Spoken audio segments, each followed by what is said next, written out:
the supernatural is something that isn't supposed to happen, but it does happen. Those strange beings who landed in the Jersey farmlands tonight are the vanguard of an invading army from the planet Mars. Well, Terry, authorities tell us that the most serious or perhaps the most dangerous kind of devil worship comes in the form of underground cults. Is it merely a passing fad, or is there a demonic continuity in the history of man? We want to warn you now that some things you're about to see and hear might be too graphic for children. Welcome back to another episode of Words About Occult Books. I am joined by my co-host, Spooky Shy with a Y over on TikTok. Welcome, my pretties. We should have done this like more around Halloween. We should have channeled that vibe. It is what it is. All right. This is, I promise, the last episode It on better the history be. of Spiritualism by Arthur Conan Doyle. I swear to God, it better be. We're going to cover volume 2 in this one. We're not going to talk about any more specific mediums. We might talk about one, but I'm pretty much done with his stories of mediums and what they did at their seances and which fancy people were at the seances and what they saw and how much they believed it. I think he and I are just going to have to agree to disagree that is not interesting or compelling material. But even he says that he doesn't accept the agree to disagree. Yeah, well, I'm agreeing to disagree, and he's dead. And all this is bullshit, so he's not going to have anything to say about it. So maybe I said that a little too out loud. Maybe I'm a little too much of a skeptic here. But yeah, so there are actually, the volume 2 is kind of divided about 50-50 into more stories about specific mediums and then some chapters that get into the specifics of, I don't know, spiritualist science at this time. Mm-hmm. And so I'm going to focus in on those. So first chapter, I think we're going to focus in on that I think has had at least some influence on our modern ghost hunting world. The Society for Psychical Research. Sorry. Have you ever heard anything similar to that? Society for Psychical Research?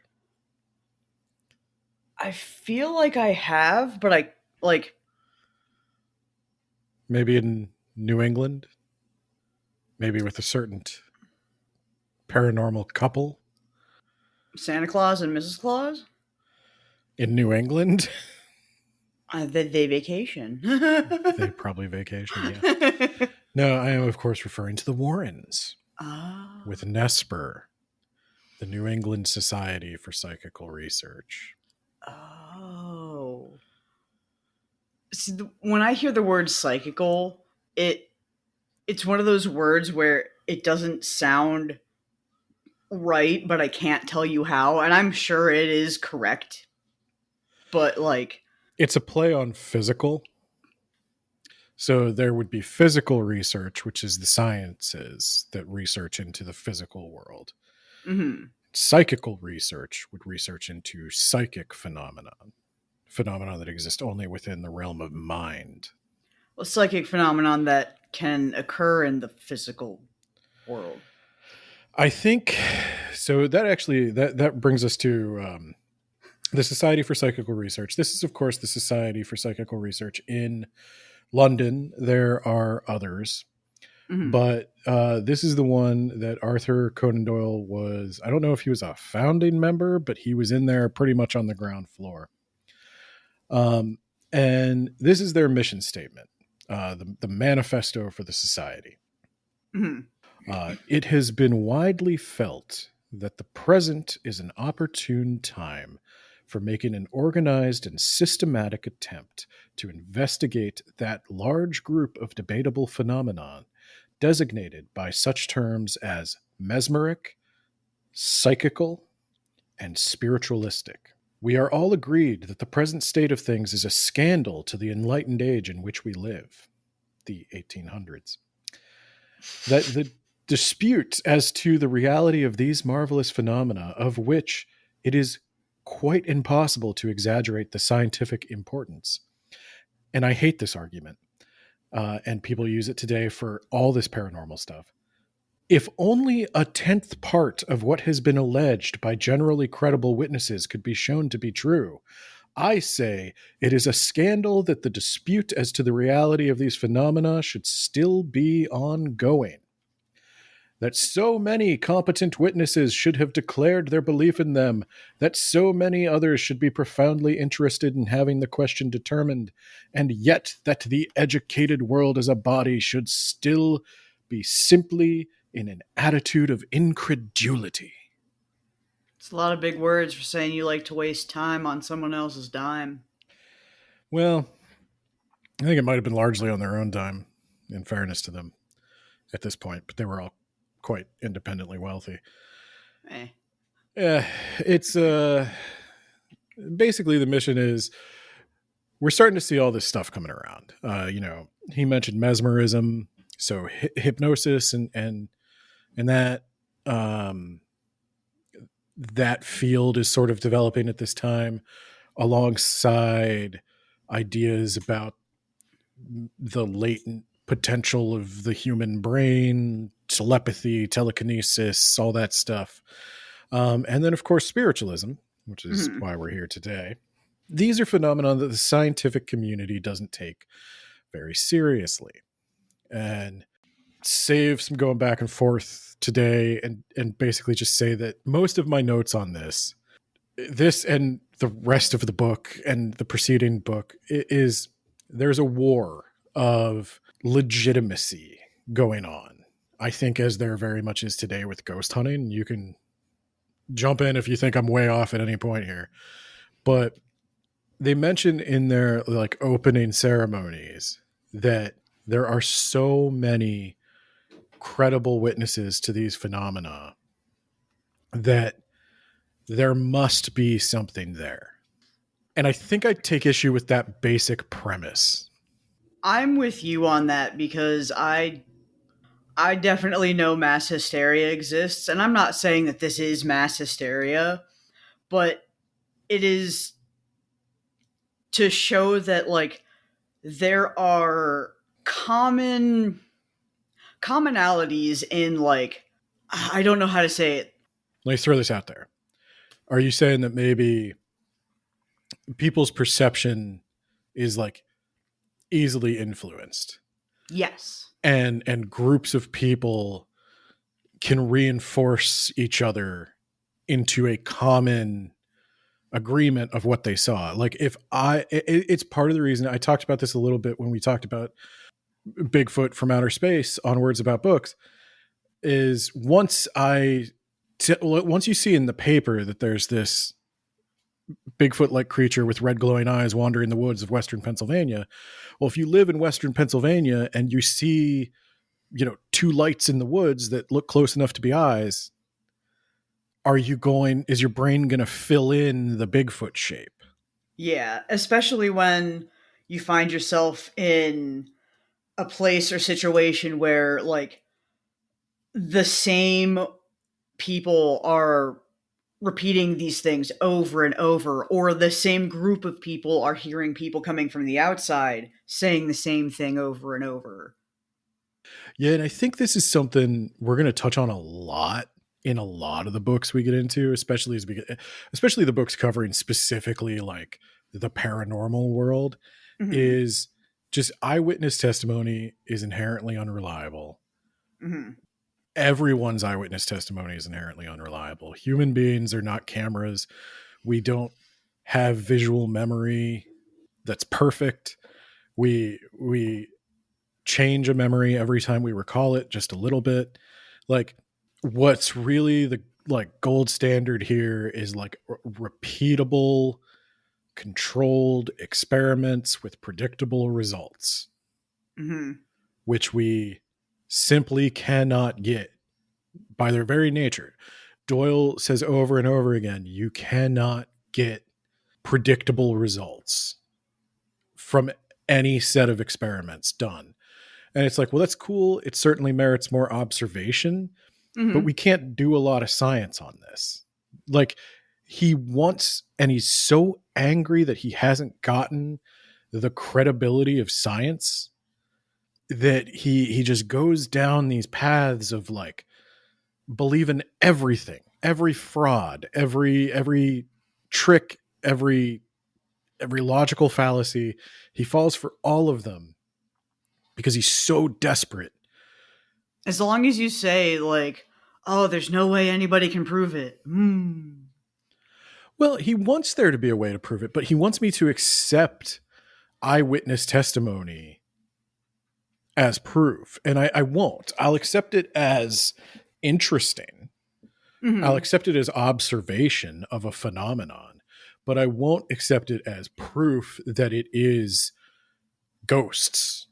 Yeah. And that there's a whole religion you constructed on top of this that is also absolutely accurate because you went to a seance and somebody knocked out the alphabet of, yeah, it's all real.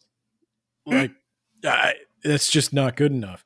So that's in the background of all of this. Is the Society for Psychical Research really, it's interesting because this chapter is basically an attack on the Society for Psychical Research, of which Arthur Conan Doyle is a member. Huh. So the Society for Psychical Research very quickly begins taking a dim view of spiritualism and mediums. Most of the members don't seem to believe in it.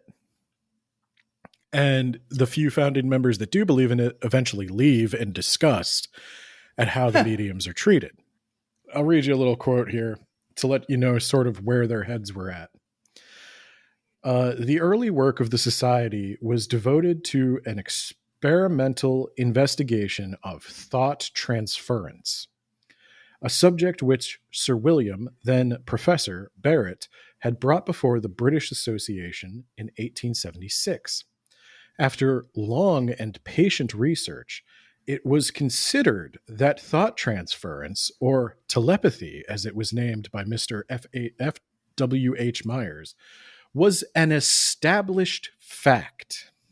In the domain of this mental phenomenon, much valuable work has been done by the Society, and this has been placed on the record in a systematic and careful manner in the Society's proceedings.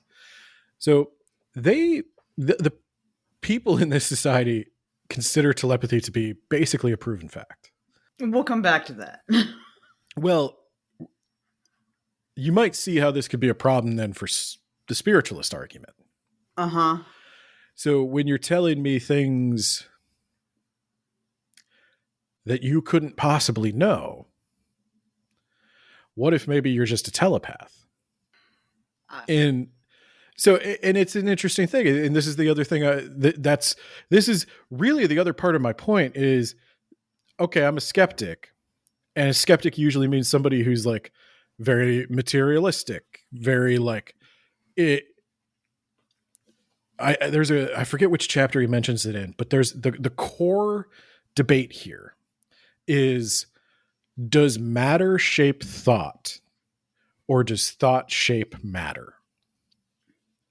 Is your mind a result of proteins generating chemical electricity and establishing networks and all that stuff?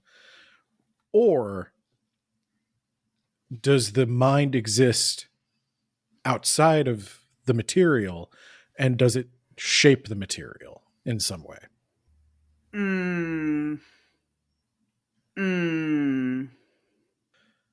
You look conflicted on that.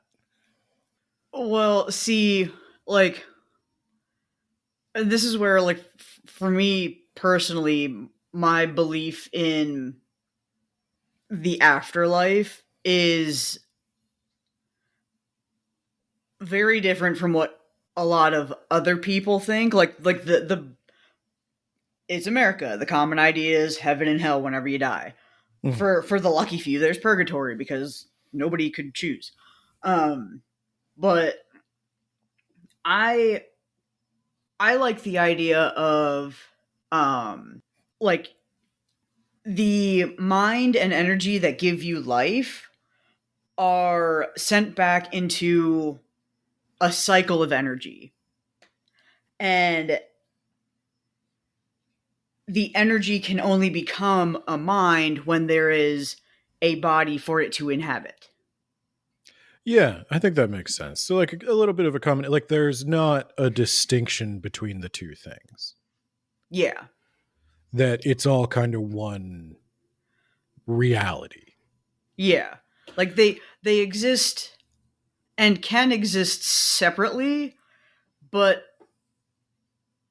when they are together, that is when you get the human. Okay. Well, that's, yeah, and I think there's a lot of people, even in the paranormal community, and probably even in the scientific community, that would agree with a little bit of that, at least a little bit of that.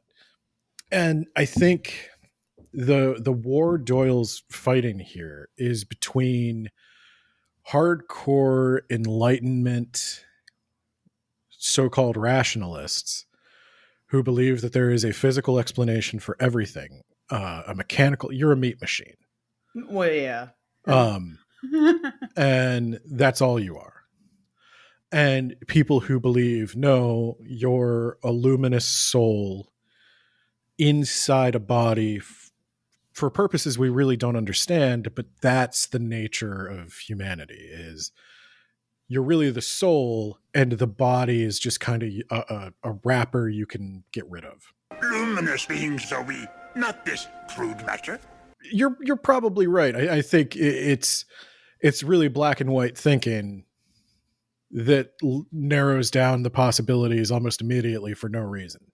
Yeah. You have no proof of any of this. So, and that gets into like philosophers have debated this shit since the dawn of time, but that's sort of what Doyle finds himself in. And it's interesting to me that now he's dealing with other people who do believe that there is another level to reality, a spiritual level, a level of the mind that exists independent of the flesh, the material. And they also disagree with him because they have imagined a different way of it working. Oh no. So they've imagined, like when I say, I don't believe the seance, I think it's a magic trick. He's like, no, it's not a magic trick. And then they say, I don't believe the seance, I think it's a telepathic trick. Mm-hmm. And so he has to try to find some way to defeat the telepathy argument now, too. Hey, how would you do that? How would you do? Just start knocking people out and be like, okay, now that it's just me, I can't be telepathic. They actually design an experiment for this. Well, kind of. But they call it, what do they call it? I think they call it CrossFit.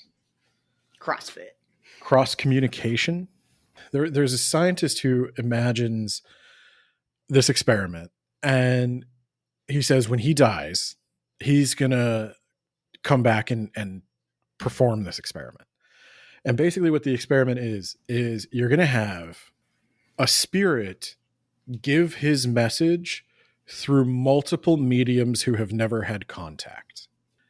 And it's going to work like this. One medium gets part of the sentence, and another medium gets the other part of the sentence. And when you combine them, you have something that makes sense. And how are they going to find each other? Retroactively. We're going to... Are we talking time travel? No, I'm talking somebody after the fact is going to put these things together. So the Society for Psychical Research starts having all these seances, and they are a somewhat organized society, so they document them. They have somebody taking meeting minutes, basically. Somebody's jotting down everything that is said. Mm-hmm. And there's somebody else that is going through all these various transcripts, Mm-hmm. and they discover things that did not make sense in the context of the seance. But if you pull from like 5 seances over and you put it together, it kind of makes sense. Ooh. And that means that there was irrefutable proof of a ghost communicating across multiple mediums. Of course, she could have just found 2 sentences that were literally totally unrelated that just kind of made sense when put back to back. Mm-hmm. Sort of like when they say, like, type this word and hit the recommended autocomplete 5 times to see if you're like a misogynist or something. Yeah. That's sort of what they're doing here. Is let's just see if there's patterns in the static. And now we're ghost hunting. We're creating static, and we're trying to find patterns in the static, and we're human beings. So we will find patterns in the static because we're pattern finding machines. But does it mean anything?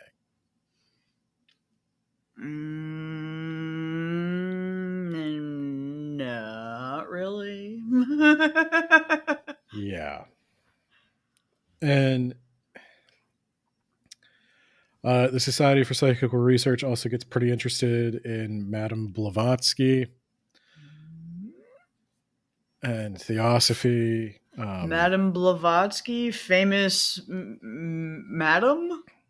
No, you don't know Blavatsky. Oh my gosh. We're probably going to have to do her stuff eventually on this podcast. She's problematic. Oh. So Madame Blavatsky is maybe like the mother of New Age thinking, Stuff. kind of. Like, she's the one that came up with like the idea that there's ascended masters. The show Twin Peaks borrows a lot of stuff from like Madame Blavatsky. The show Twin Peaks is like a very confusing acid trip. Have you Lemuria? Mm-mm. The Lost Continent of Lemuria? Nope. Oh, she was big on that. A lot of her stuff winds up getting taken by the Nazis. She comes up with the idea of root races, I think. Oh, okay. That all humanity is descended from. Yeah, it gets a little problematic. More than a little problematic. It gets a lot problematic. But okay. People will also say she's also the one who introduced concepts from Eastern philosophy, like the idea that there's a world soul, like a oneness, reincarnation, a lot of stuff from Hinduism and Buddhism. Now, she gets a lot of it wrong. That doesn't surprise me. She also was involved in kind of reviving some of the Gnostic ideas from Christianity. She was basically a rich woman, like born rich, born like a noble, basically, who had a lot of time and a lot of money to pretend to be an occult master. That's what a lot of these people sound like. If you want to be a magician, it helps to be rich. Yeah, that's true. Yeah, Blavatsky's been in the background of all of this. She's very interested in the psychic world, the world of not so much spirits. So this is where she comes to blows with the spiritualism movement, actually. She does not believe that the spirits mediums are talking to are human beings. She believes that they are like psychic shells, sort of the stone tape theory. I was gonna say like a recording of. their innermost or their truest thoughts. No, I think she thinks that like when you live, you leave a psychic impression on the world. Mm-hmm. And so the being you're talking to may look like me, respond with my voice, say things I would say, but it's not me. It's like the AI version of me. It's just an echo. Mm-hmm. And that was her thought. And her thought was that I believe she was into reincarnation. Mm-hmm. So her thought was that you don't just linger forever in a spirit world after you die. You get back in the cycle. And so if you're talking to me after I've died, well, I've probably already been reincarnated. I'm not there. You're hearing an echo. Some psychic fingerprint I've left on the world. Yeah, I guess.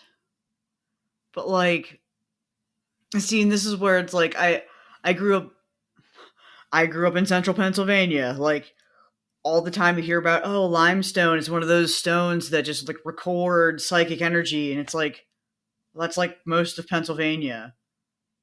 And Gettysburg's here, and like, so is that why Pennsylvania is so goddamn haunted?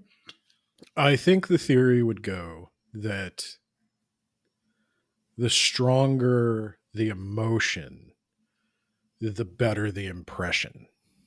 So something like the Battle of Gettysburg, where there was so much loss of life, and it was not two warring nations, it was the same nation at war, so people might have even known each other.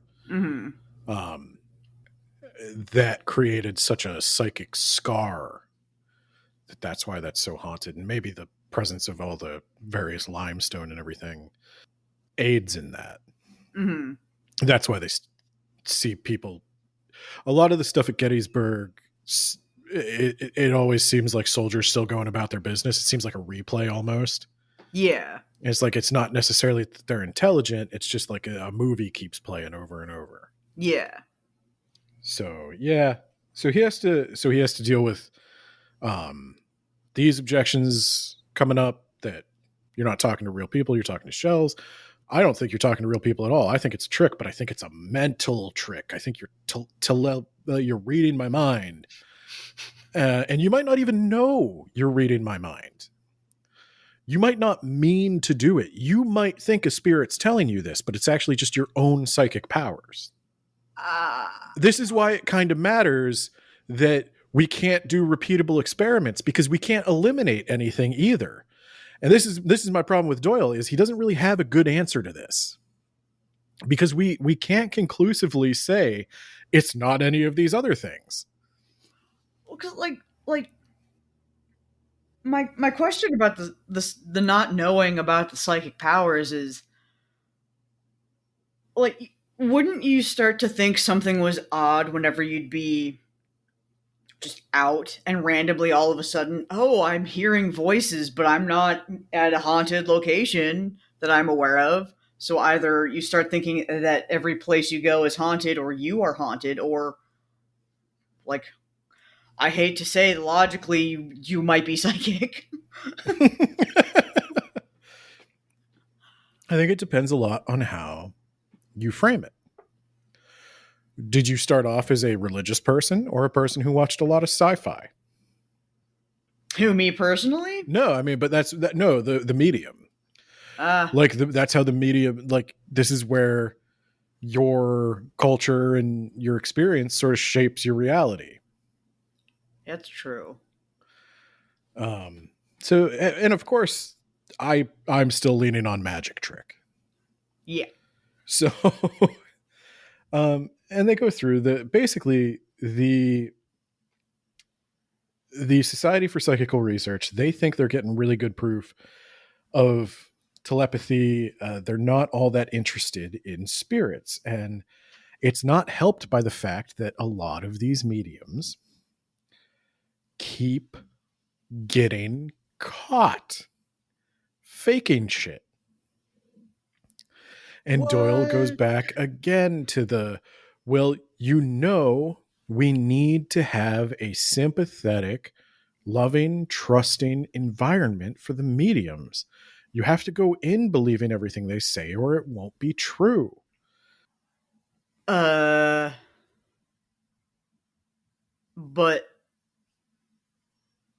no. You're right, but then what are we doing here? That's a great question. I also wanted to point out that there is a misprint in my book, where he says the whole history of this case and the refusal of the society to face the farts when they were pointed out to them leave a shadow upon the record for all concerned.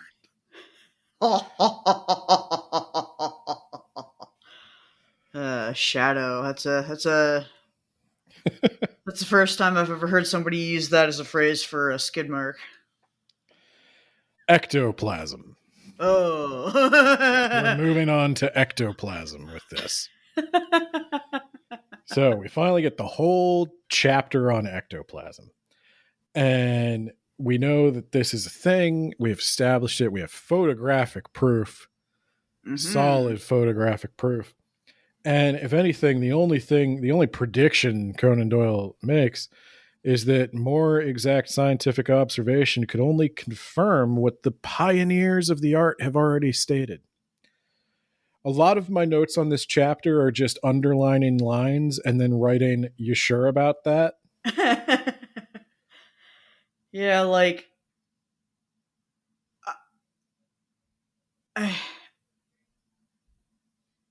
remember, like, as you were reading this and you were telling me about it, I just kept looking at you like, I don't understand. So, going back to what ectoplasm is, ectoplasm, again, don't picture necessarily the gooey stuff from Ghostbusters. Ectoplasm just it's a different kind of matter. That's what Doyle envisions it is. And a lot of the first sightings of it start as cloud-like, fog-like, air around the medium taking on like a glow. And I think this sort of, again, let's put it in the cultural framework. You're trained to think, as somebody raised in Western European culture, spirits are airy. They float. They're gaseous. They travel in the air. Yeah. And so this fog, it's exactly what you would expect to see, right? If there's spirits around. You expect mist that sort of coalesces into a human-like shape. But also, wasn't this the time of, like, gas-powered light bulbs?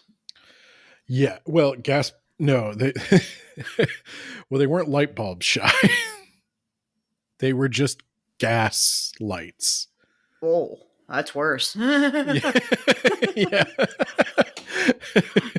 Yeah, it was just gas piped into the home that you could light like your stove. Oh, yeah, that'll leave a haze around the house. So that's how this all starts. They start seeing it. And I'm going to read, because all we really have are the photographs and the eyewitness reports. And the photographs are terrible. We've been over this. It's just women pulling, like, lace socks out of their mouth. So let me give you one of the best descriptions of ectoplasm that Doyle can conjure.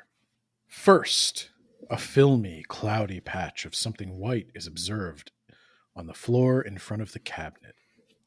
Then it gradually expands, visibly extending itself as if it were an animated patch of muslin, lying fold upon fold on the floor, until extending about 2.5 by 3 feet, and having a depth of a few inches, perhaps 6 or more. Presently, it begins to rise slowly in or near the center, as if a human head were underneath it. while the cloudy film on the floor begins to look more like muslin falling into folds about the portion so mysteriously rising. By the time it has attained 2 or more feet, it looks as if a child were under it, and moving its arms about in all directions, as if manipulating something underneath. It continues rising, sometimes sinking, somewhat to rise again higher than before, until it has attained a height of about 5 feet, when its form can be seen as if arranging the folds of drapery about its figure. Presently, the arms rise considerably above the head and open outwards through a mass of cloud-like spirit drapery.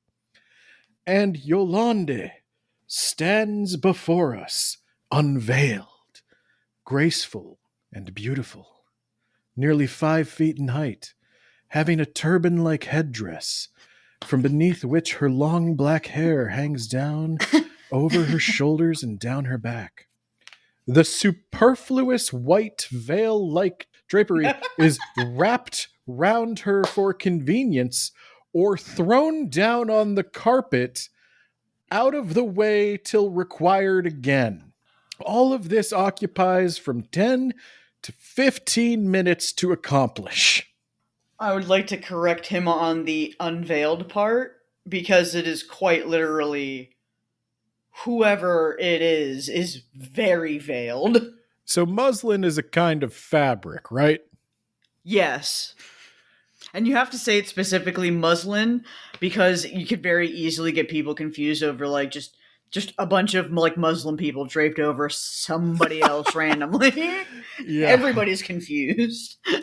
So it looks like fabric. It really looks like fabric is on the floor. It's literally telling you, expect to see fabric. It looks like somebody threw a sheet on the floor. It looks exactly like that.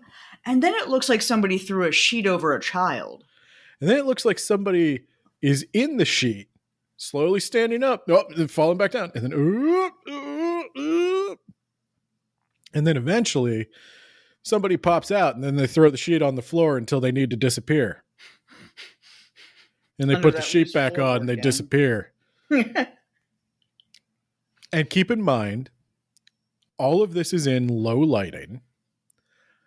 We have no information about how far away the people are sitting. Anyone who is unsympathetic to the medium might catch them faking at any point, and that won't matter because they were unsympathetic. Yep. So it can only be somebody who believes it watching this. And it has to be kind of dark, and they have to sit kind of far away, and they still think it looks like a sheet. But it's a magic sheet. And Doyle sits there wondering, no matter how many eyewitness testimonies I bring you, you still won't believe me. I could have 100 people saying they saw this sheet on the floor, and you still wouldn't believe it's a ghost. You literally said the ghost was unveiled while you presented me with a child covered in veils. I couldn't. I don't understand. When we examine the descriptions of the appearance of ectoplasm in spiritualistic circles 40 and 50 years ago and compare them with those in our day, we see how much richer were the earlier results. Then, unscientific methods were in vogue, according to the view of many modern psychical researchers. At least, however, the early researchers observed one golden rule. They surrounded the medium with an atmosphere of love and sympathy. It's the science that's getting in the way of the science, Shy.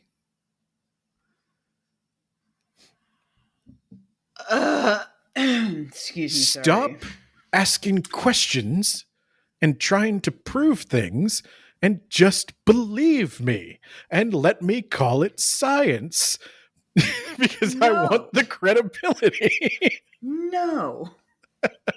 No, damn it. So,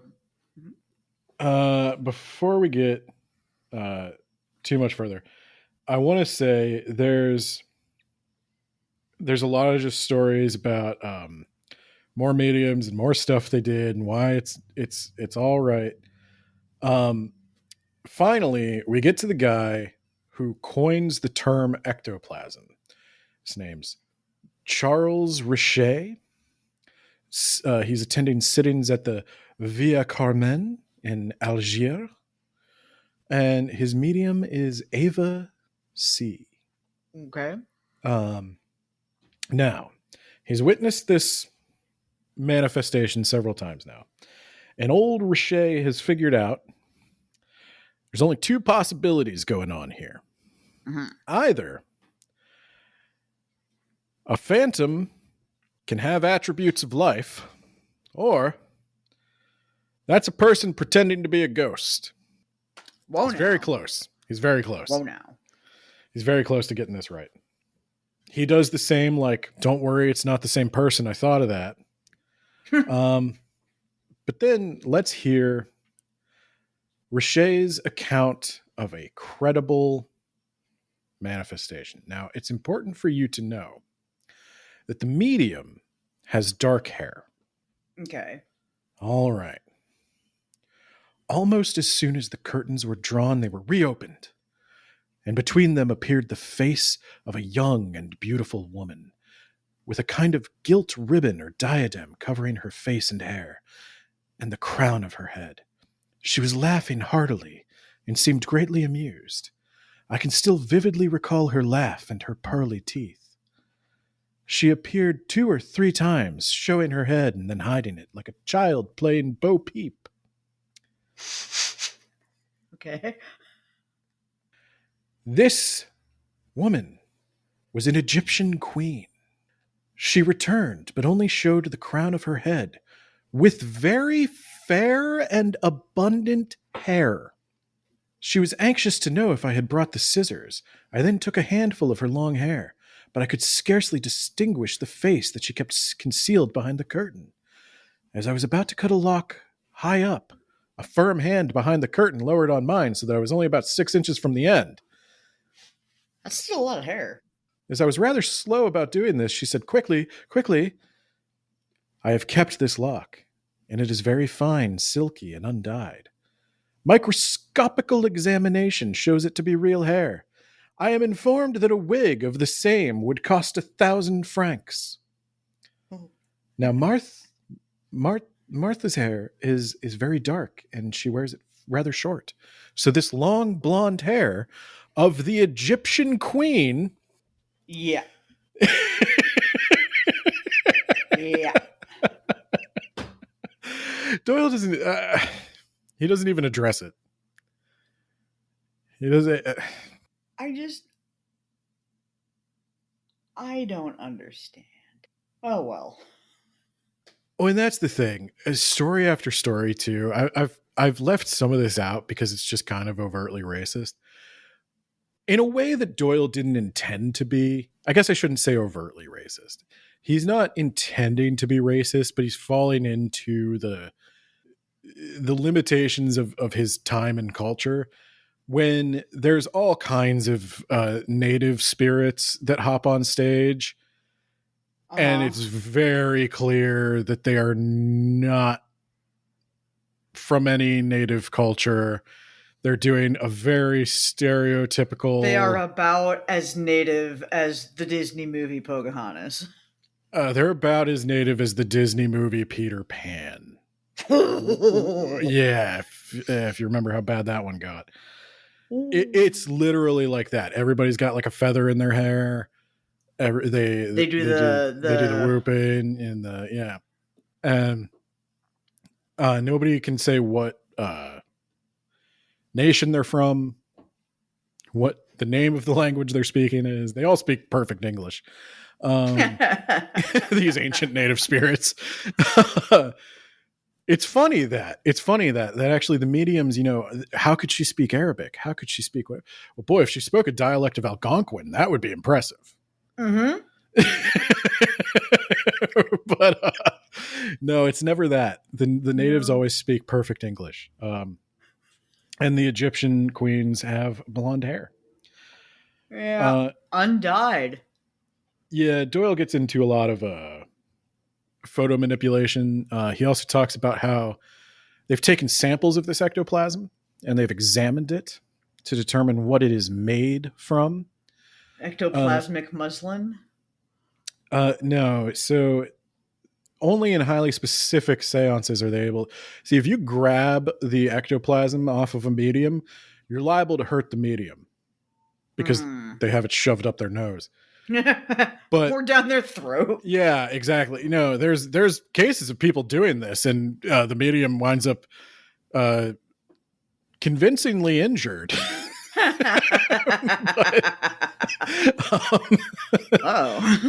But no, they took a sample of one and they found. I thought this was funny. There's two possible explanations for the presence of these materials. They found that it looked like there was like fungal cells, like a mushroom, like somebody had like chopped up a mushroom and maybe made it into a shape. There were also epithelial cells, as if it had been shoved up your nose. And there's like I said, there's two reasons for the epithelial cells, and one is you shoved it up your nose and pulled it out in a way that was going to shed some epithelial cells, or as Doyle would have you believe, it's because ectoplasm starts in the mucous membranes. But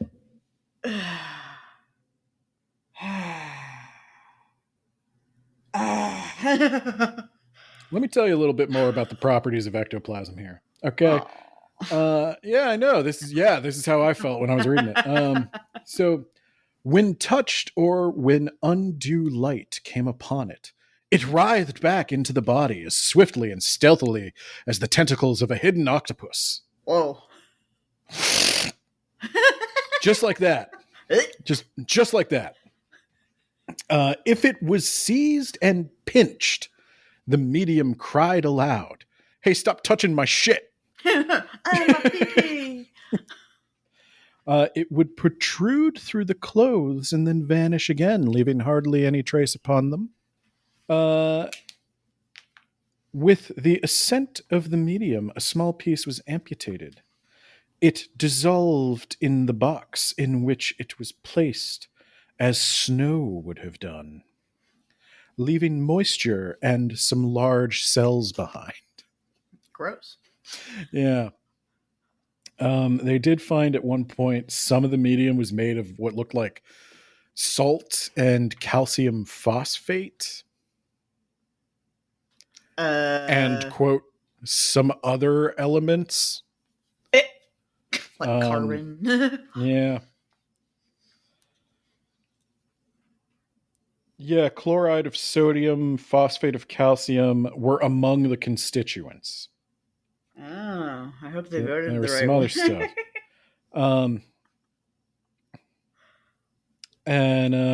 If you don't believe this, he does actually at one point, I thought this was a pretty sick burn. If you doubt this stuff and you're making fun of these researchers who work really hard on this, you're a human mosquito who annoys the first pioneers who push through any fresh jungle of thought. No, I'm a vampire. We're going to talk about the molds later. I'm going to skip that for now. The moles. Molds. Okay. Okay. Doyle will also say that ectoplasm corresponds to a lot of what ancient alchemists described. I'll just read you what he said. They described it, but they were afraid of being prosecuted by the church or persecuted by the church. So they had to word things differently. And so when one realizes that by the sun they meant the operator, and by the moon the subject, and by the fire the mesmeric force, and by the mercury the resulting ectoplasm, one has the key to some of their secrets. Okay. Finally, we get to why some people see ghosts and some people don't. It's all down to the ectoplasm again. Oh, okay. So there's an electrical engineer who works in this ectoplasm stuff, and he theorizes that somehow it's taking like electricity from your nervous system to power the ectoplasm. And the reason why some people see ghosts and some people don't is because some people are better at producing ectoplasm than others. A ghost can only manifest around you if it has something with which to manifest. Oh, is this how ectoplasm turned into just electricity? Yeah, you're getting it. Okay. So now if they need it to be ectoplasm, and so the ectoplasm comes out of the human body, but maybe it's electricity. And see if this sounds familiar.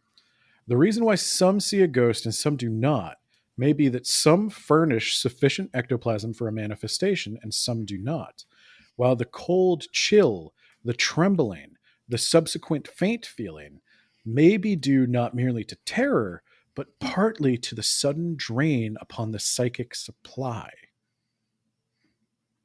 Yep. Oh, is it cold in here all of a sudden? You guys feel like, I feel so sick all of a sudden. I walked in that room and I just felt terrible. You feel that cold breeze? Oh my god. I walked into that unventilated, dust-filled room. I can't breathe. It feels like somebody's sitting on my chest. I have 50 pounds of camera gear on my back, and I just feel like faint. And then he goes off on how like if you pull on ectoplasm, it can snap like a rubber band and like just punch a medium in the face. So you gotta be really careful with that. So it's like, here's a reference for nobody at all. So it's like flubber. Yep. So next up, we have spirit photography.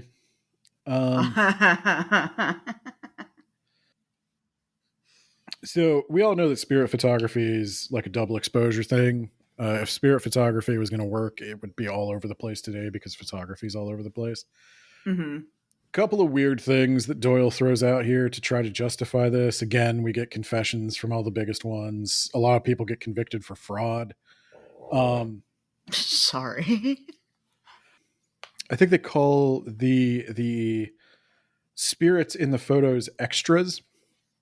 And naturally, a very famous problem with this was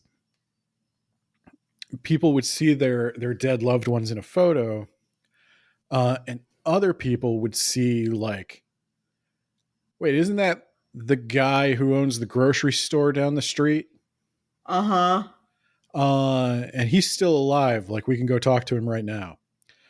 Now, Doyle will tell you that just because somebody's alive doesn't mean they can't show up in a spirit photograph. I can't keep up with all the gymnastics. You're going to have a rough podcast. Well, think about it this way, Shai. If a spirit is a dead person. Correct. It's the old, I think Red Letter Media was going ghost hunting, and Rich Evans pointed the EMF meter at Mike and said, like, well, isn't there a ghost inside you? Shouldn't it be showing up? Yeah. That's what the extras are. We're ghosts.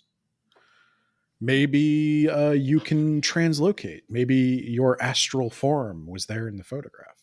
No, I think he just reused the grocery store manager's photo plate as somebody else's photo plate.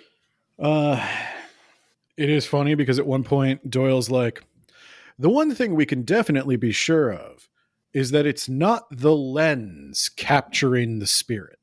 No shit.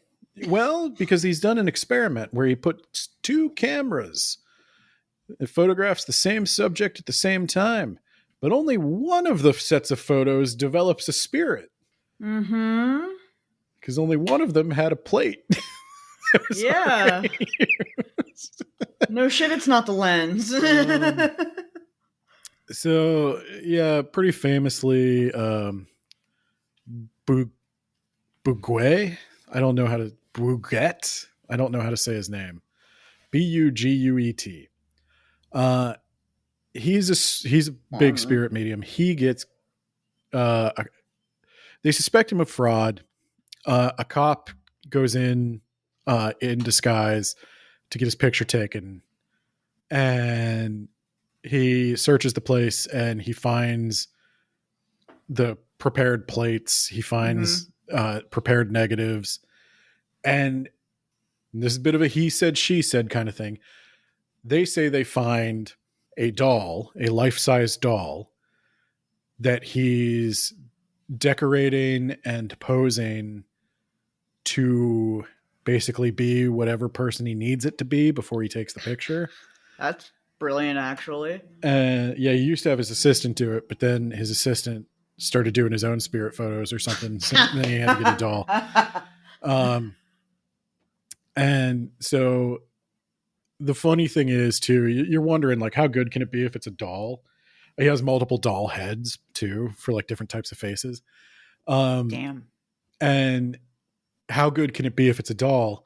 And then you find out that, like, multiple, like, he'll use the same doll for different people, and they'll positively identify it as their relative. The same figure is identified as, like, 3 different people's relatives. And Doyle has no explanation for this. So he gets taken into jail for fraud, or he gets taken into court for fraud. And he winds up pleading guilty, gets a fine of 500 francs and a year in prison. I think he flees the country or something before he serves a sentence. And I think after it's all resolved, he recants the confession and says, like, they told him they were going to drop the charges if he confessed, but then they didn't. And I don't know, like, it's not like the best recanting. Like, yeah, no. You can't just say, no, they made me do it. Somebody also suggested, I don't think he suggested this, but somebody else suggested that the doll, like, was faked. It was created after the fact.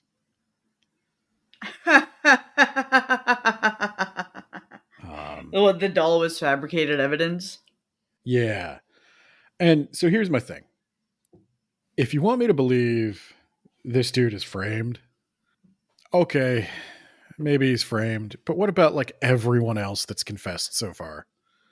Yeah. I mean, that's the thing, like, for Doyle. I don't know how he expects to get around. He's like, I have hundreds of eyewitness testimonies. Well, I have dozens of confessions. Yeah. Like, they cancel out, my dude. And I don't know. But the spirit photography, like, I think everyone can agree it's basically nonsense. Yeah.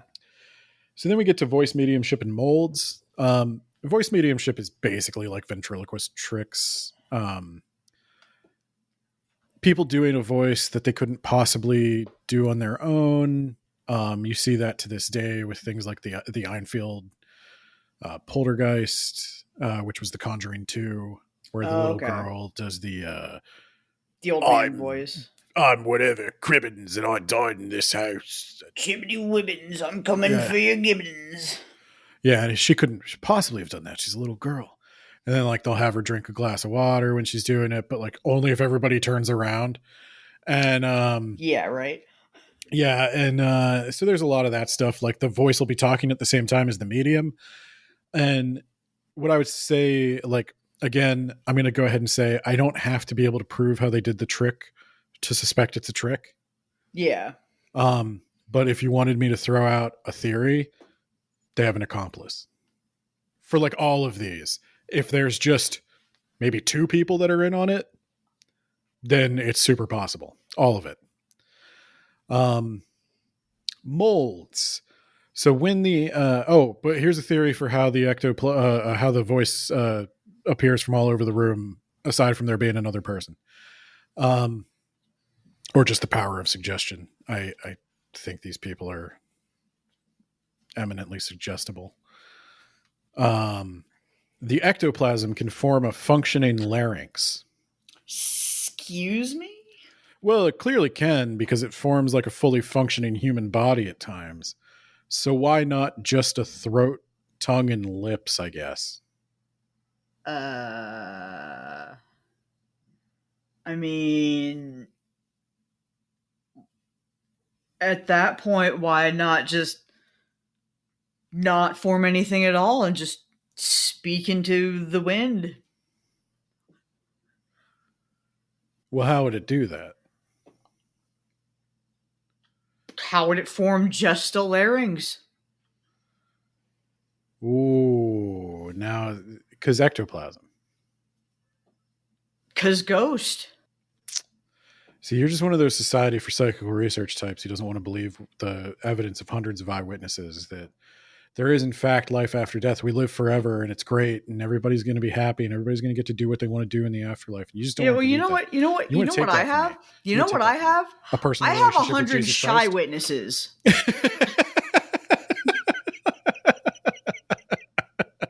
I stared at this thing 100 times. And I know. So sometimes the ectoplasm forms full bodies, right? So we're jumping back to that. Doyle jumps around a ton. It makes it very difficult to cover this book. So somebody came up with the idea of, I'll take a hand mold in paraffin wax. We mentioned this last episode. So they dip the hand in wax, and then the only way that it could get out without making a large hole at the end is if it dematerialized. By big hole at the end, do you mean where the wrist is? Yeah.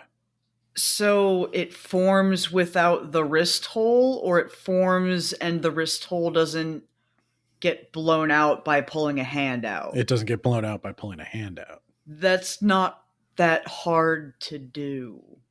No, it is. I had many sculptors look at it, and it can't be faked. Uh-huh. You're telling me that even this wouldn't satisfy you? I have a wax hand. And I can make you one. No, you can't. Yes, I can. Well, then do it. Okay. And of course, people did.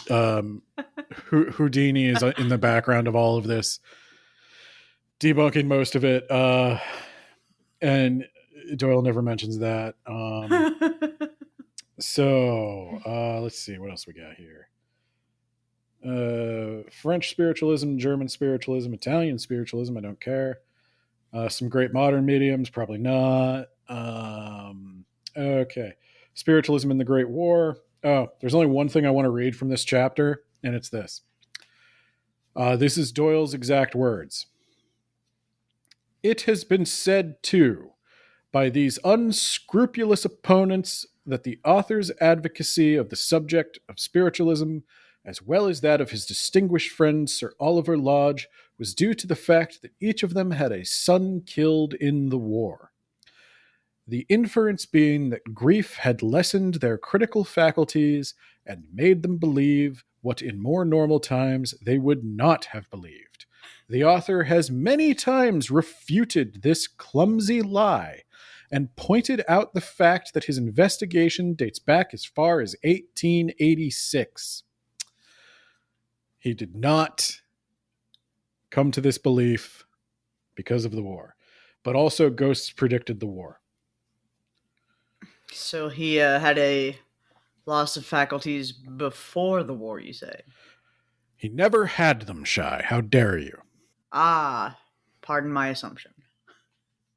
So, the religious aspect of spiritualism. Now, here's the interesting thing. Doyle's got a problem in that scientists don't like him. The church doesn't like him. The one thing science and religion can seem to agree on is that these guys are full of shit. Mm-hmm. So he's trying to say that spiritualism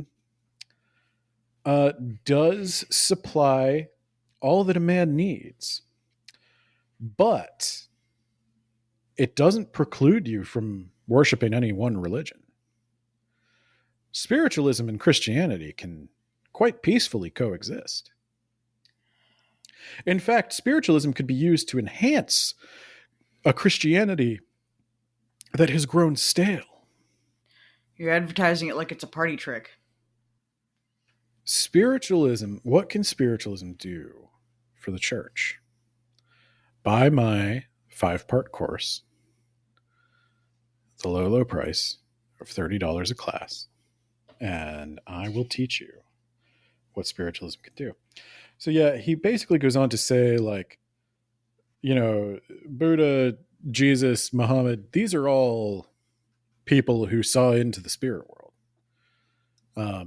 And they tried to teach their respective cultures in a way that their respective cultures would understand the true nature of things. And yeah, basically it's just, we can all be chill. You can stop spending money trying to discredit me. You don't have to come at spiritualism like that, dog. I can help you. I can get people in those pews. Yeah. Can somebody go get the straitjacket for this guy? So this is where, Shy, your argument from like the very first episode comes back out of the mouths of bishops. How do you know you're talking to ghosts and not the devil? Yeah. You yourself said they are tricky little bastards sometimes. The devil could pretend to be anyone. The devil knows more than you do. This is something we talked about in the Exorcist episodes, is that the church doesn't like spiritualism. It doesn't like ghosts because you don't know what you're talking to. Yep. The church tends to believe that people, it's kind of like the Blavatsky thing, is you don't just hang around waiting for a medium to help you talk to people. You go on to the next thing. The cycles continue. You go to heaven, you go to hell. You wait for you're waiting for the judgment. Like, you don't float around talking to people. That's not how this works. Yeah. You're reincarnated. There's not just a spirit world where everybody goes that just keeps getting bigger and bigger and bigger and is like going to go on forever. And that's not what these theologies believe. These are incompatible beliefs. Mm-hmm. And Doyle does not want to admit that. He wants the church to adjust its stance on heaven and hell to encompass. So not only does he want science to adjust its standards, he wants the church to adjust its stance on the afterlife to accommodate spiritualism.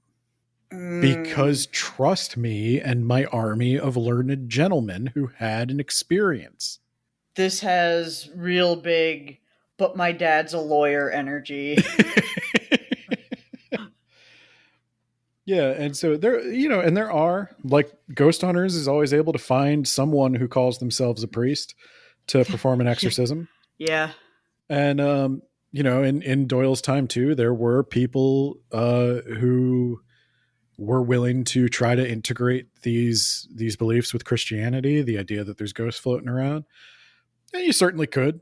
You could say, like, hey, maybe there are ghosts floating around waiting for the judgment. Maybe that's what you do until Judgment Day. You just float around.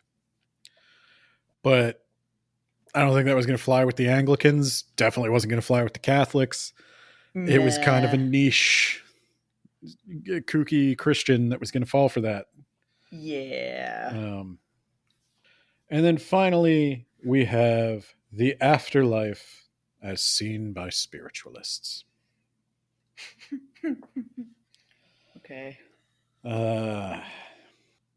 So, trying to decide how much detail I want to go into for this. Essentially, what Doyle believes and what people have said is that when you get to the afterlife, there's a period of adjustment that varies from soul to soul. That's why some people can come back and talk right away, and others we don't hear so much from. Okay. You're also you find yourself in the kind of environment where you belong according to your deeds and your own spiritual journey on earth. So if you were a relatively good person with a relatively healthy soul, you're going to go to a pretty nice place where you can continue your growth and your journey. You're going to live in a house. You might have a family, a spirit family. You might have a spirit job. Everybody's assigned a job that they would like. You're going to be able to do the kind of work you always wanted to do. You're not going to be bored. For example, one person who was a scientist in life tells a medium that he has a lab and he has an assistant who is, and this is his word, a Chinaman. Oh boy. And so apparently you still have your race. We all, when you go into, great, I guess. Well, yeah, we knew that because of the Native Americans.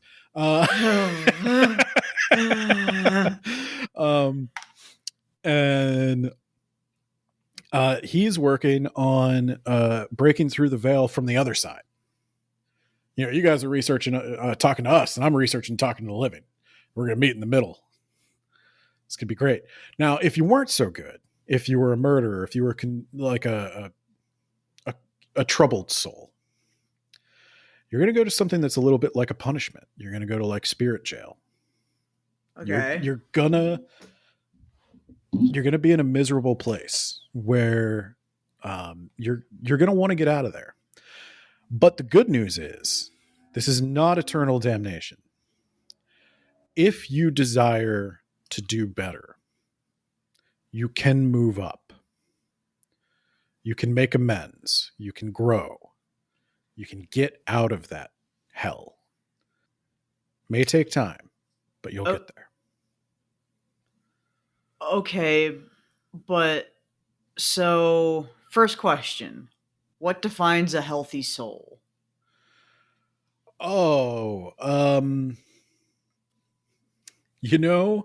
We spent so much time trying to prove that there were ghosts that we never really got around to that. Okay. I do think so. Okay. So Doyle says, this is a little racist, actually. Doyle says that when it comes to ethics, I'm sorry. When you said that something about it being racist and then said ethics, I did not hear that at first. I'm not going to ask you what you thought you heard. When it comes to ethical behavior, thank you. Doyle says that, Jesus, Buddha, Muhammad, Krishna, like all the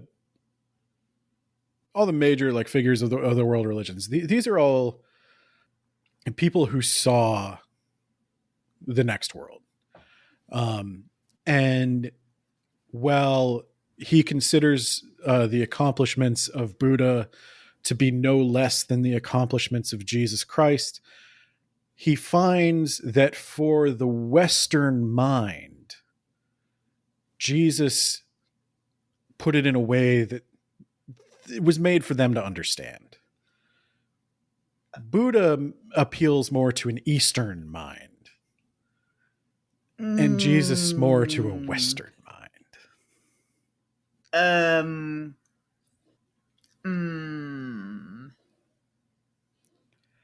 Yeah, no, we don't like that.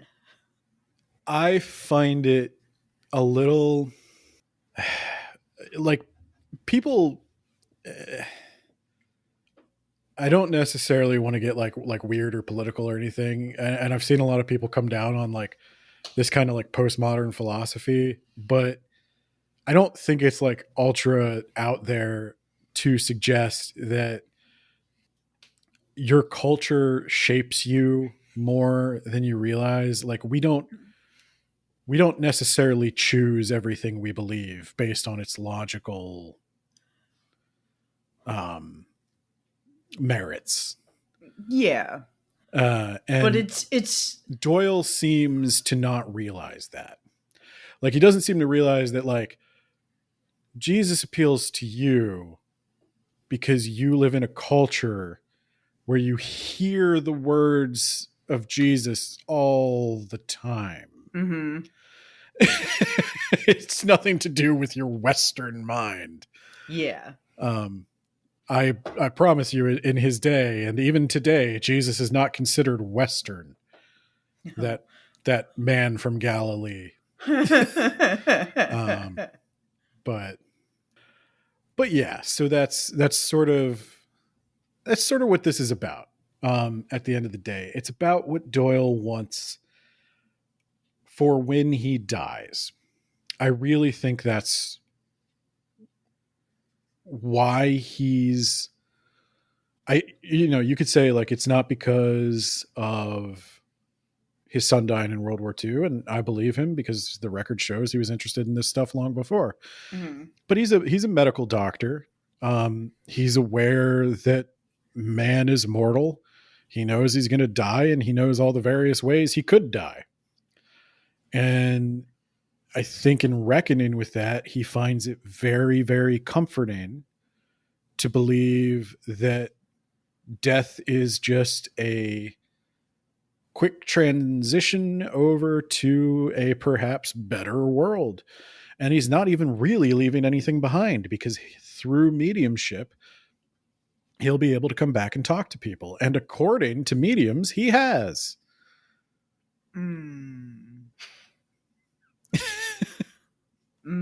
See, I understand wanting the comfort of believing in like religions and like different types of afterlife. Just like it's okay. We're all looking for the same kind of comfort. You don't need to try to impress me with your magic tricks. Well, my thing was, I don't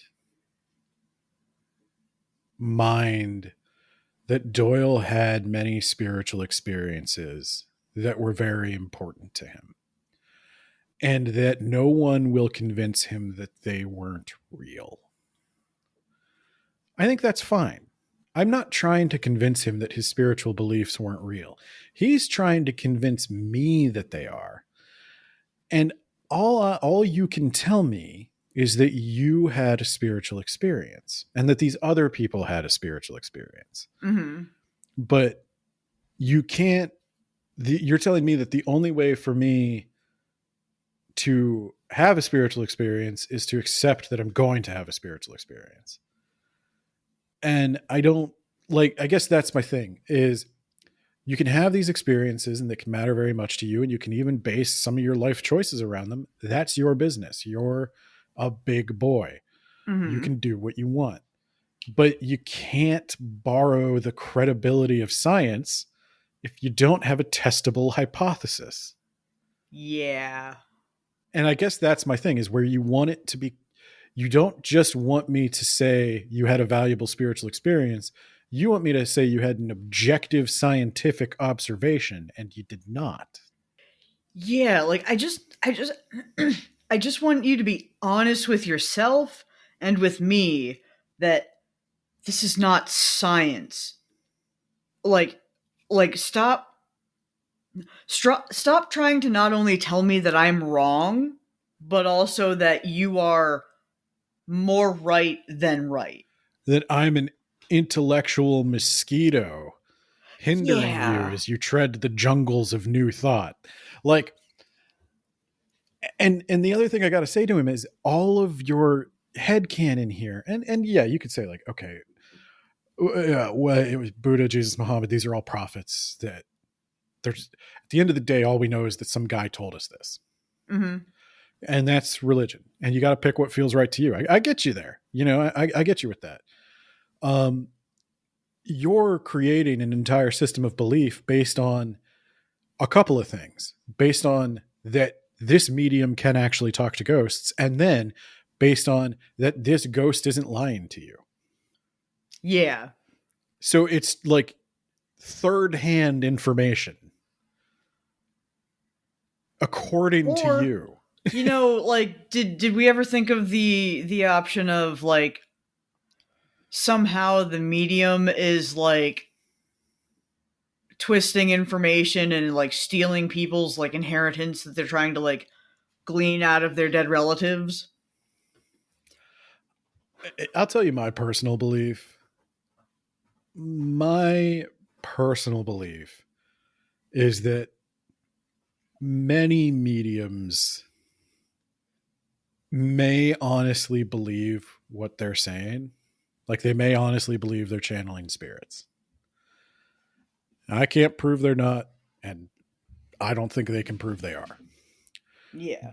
But when it comes to the ones Doyle references, many of them do get caught performing elaborate magic tricks. Yeah. And I don't like, you just can't accept what they did. You can't, you have to throw that person out then. If they're caught faking once, you have to throw them out because credibility is so important to what you do. Mm-hmm.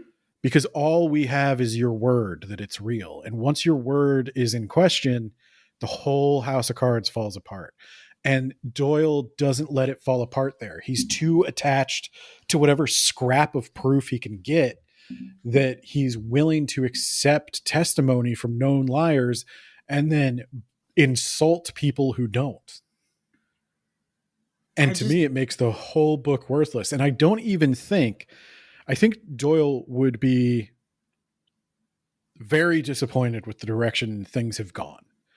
Because I do really think that most of the mediumship that he was studying and that he was so confident in, even spiritualists have thrown out now. Ah. I don't think a lot of these, like, when's the last time you saw someone doing spirit photography? Well, it's... No, the difference between spirit photography where I'm a psychic medium, my camera is my tarot cards, sit for me and I will reveal a spirit to you. Not, I caught a ghost on camera. No. I was going to say, like, it's a lot harder for them to, it's a lot harder for them to make, an untraceable spirit photo. Like, because most of the ones that we see nowadays are the like, oh, I caught a ghost like on a Polaroid. But there have been some where it's like, oh, people didn't know that this was behind them when they took this picture. And the one that comes to mind is like, it's made to look like somebody's like hanging from the ceiling, but all you see are they say they're hanging from the ceiling, but it also kind of looks like somebody's kind of like falling from the ceiling. And it's very clearly like somebody took an image of like they might have even taken like the image itself and just like smudged somebody in the background, laid it back over itself to where the smudged background guy was there in place of the original person, and now you have a modern spirit photo, but it's you can figure out that it was made in Photoshop. Oh, I don't think Doyle would have been able to function in a world with generative AI. Oh my god, Yeah, no, I don't think he would be able to function as a human being. no. He would no. all his money would be scammed from him, and he would die in a gutter in 5 seconds in our world. Yeah. I mean, I understand the notion that if it is psychic stuff, good vibes can affect the environment. Mm-hmm.